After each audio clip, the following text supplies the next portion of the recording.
tiempos en los que vivió San Martín de Porras coincidieron con él otras personas que también llegarían a la santidad, un caso único y excepcional en América. Hablo de Santa Rosa de Lima, Santo Toribio de Mogrovejo, San Francisco Solano y San Juan Macías, este último compañero de convento de San Martín. ¿Qué atmósfera existiría en Lima para que este fenómeno ocurriese?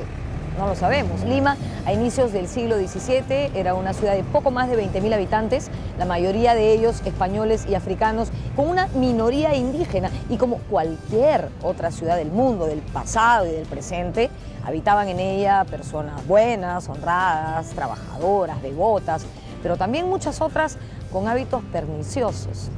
Al respecto, el historiador José del Busto escribiría: pero sus muchos pecadores no alcanzaron la fama de sus santos. Lima, ciudad de los reyes, también fue Lima, ciudad de los santos.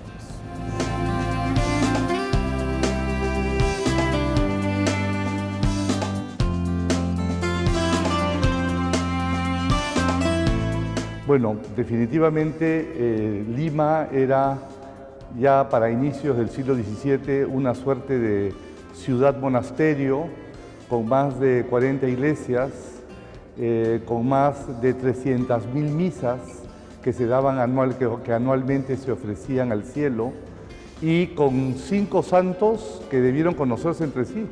La cultura espiritual barroca, digamos, tocó muchas almas, ¿no? Y de hecho, Lima es la ciudad de todo el virreinato americano donde vivieron más santos. Y eso, como fenómeno sociológico, es un caso único. En la Ciudad de México, por ejemplo, que es la otra gran capital del otro virreinato, que es Nueva España, quizás la gran mariofanía guadalupana, la aparición de Guadalupe frente al indio Juan Diego, fue una experiencia sobrenatural de tal magnitud que prácticamente los santos que hay en México son muy pocos.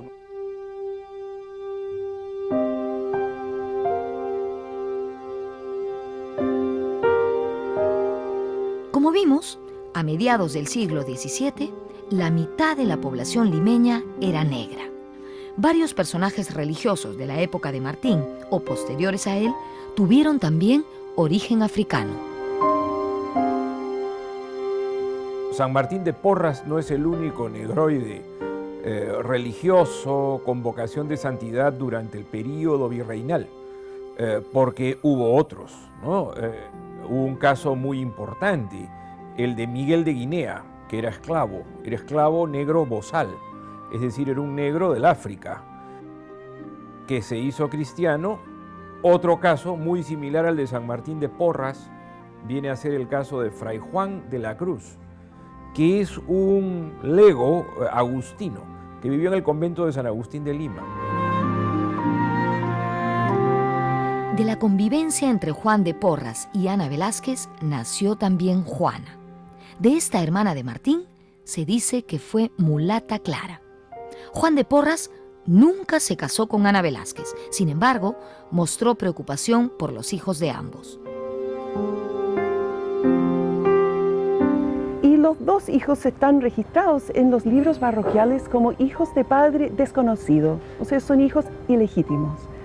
Pero sin embargo, el padre de Martín y Juana los llevó consigo a Lima, o sea, a Guayaquil, cuando eran chicos, y allá él los presentó a sus parientes como sus hijos. Entonces hay un reconocimiento informal, por último.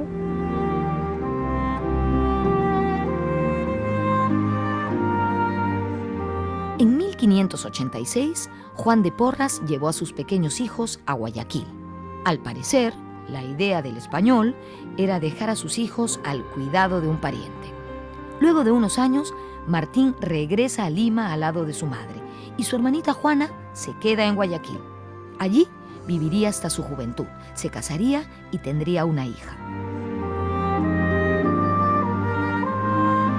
Y Juana se quedó en Guayaquil y se casó con un español allá, y luego volvió ella a Lima con su hija, que se llama Catalina, que es una sobrina de Martín de Porras.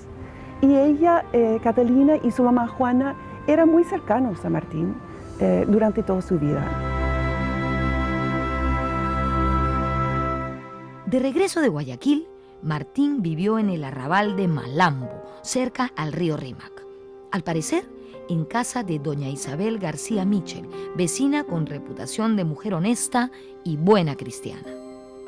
Malambo se ubicaba en el barrio de San Lázaro. En este barrio, habitado por gente pobre y con gran presencia de esclavos, pasó su infancia Martín. Desde pequeño se mostró muy católico y entregado a la oración.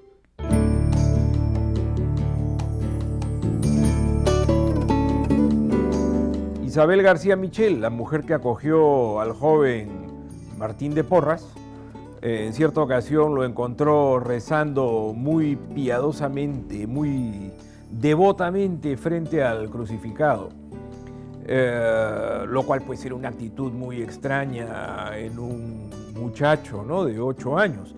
Le llamó particularmente la atención.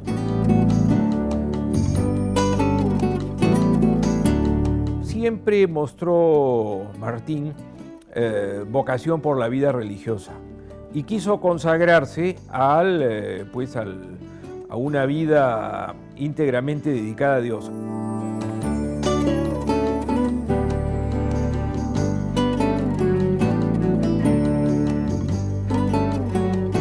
Alrededor de 1591, San Martín de Porras recibió la confirmación en la antigua Catedral de Lima, que era un poco más modesta que la que conocemos hoy.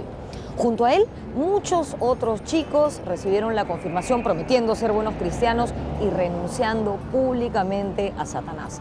El arzobispo de Lima fue quien lo confirmó, pero no era un arzobispo cualquiera, no, era Toribio Alfonso de Mogrovejo, organizador de la Iglesia Católica en el Perú, y que en virtud de una vida dedicada a la protección y evangelización de los menos favorecidos de la sociedad, negros, indios y castas, fue luego canonizado como Santo Toribio de Mogrovejo.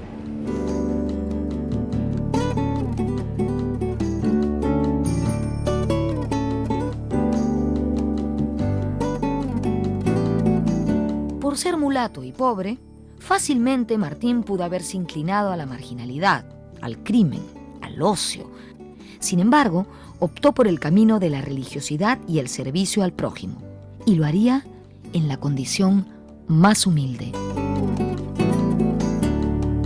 Ni los negros, ni los mulatos, ni cualquier otro miembro de casta negroide podía abrazar el sacerdocio. Por lo tanto, Martín hubo de entrar a la iglesia en condición de lego, pero como lego en la condición más baja, de donado.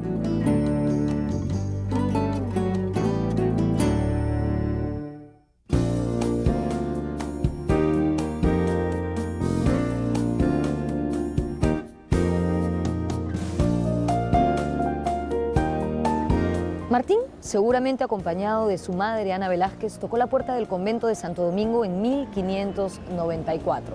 Fue recibido como aspirante a conventual y estuvo a prueba para ver si resistía la dura vida religiosa en su condición más humilde. Él quería ser hermano donado.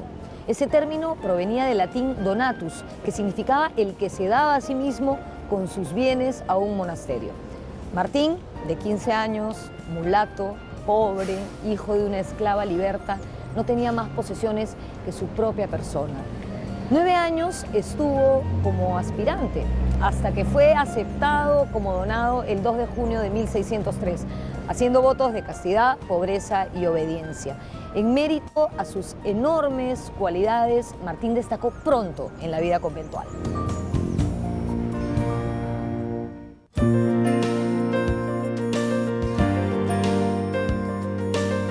Fue muy acomedido, muy servicial, muy puesto en el mundo, lo que hace, digamos, que la personalidad de San Martín sea una personalidad por eso paradigmática. Es modélica, que sigue una línea de santidad. Martín era hijo ilegítimo y mulato. Por ambas razones, estaba impedido de acceder al sacerdocio. Para ser sacerdote tenías que tener comprobada la limpieza de sangre. Es un concepto muy antiguo español. Y Martín de Porres, en ese sentido, como hijo ilegítimo, ya no podía acceder al sacerdocio y también como mulato porque los negros estaban asociados a la esclavitud y a los oficios viles también, ¿no? Aquí en Lima nunca pasó de ser un donado, un sirviente que puede usar el hábito, un hábito de donado de Santo Domingo, y que puede profesar votos también, como hizo Martín, pero no puede aspirar a ser sacerdote.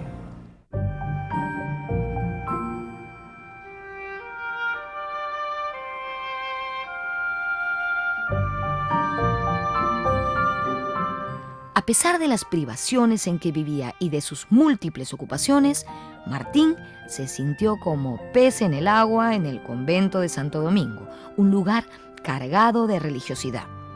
El convento era como una pequeña ciudad donde con lecturas, rezos y cánticos se buscaba llegar a Dios.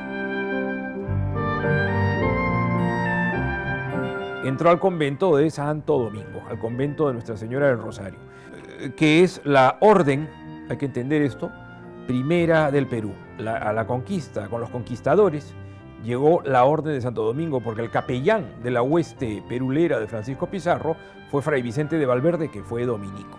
Los dominicos fueron muy importantes en el proceso de colonización del Perú. Recordemos que Fray Vicente de Valverde fue el primer obispo del Perú, fue obispo del Cusco.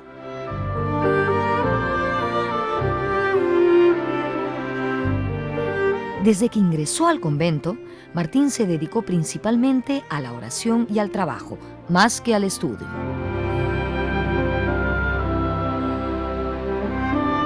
Lo que podemos decir de San Martín en cuanto a su cultura erudita, en cuanto a sus conocimientos, podemos decir, sin temor a equivocarnos, que era un hombre medianamente cultivado.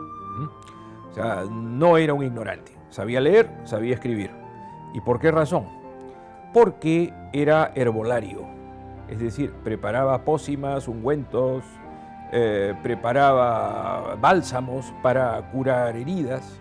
Además, conocía la técnica del sangrado, aplicaba sanguijuelas y era sacamuelas.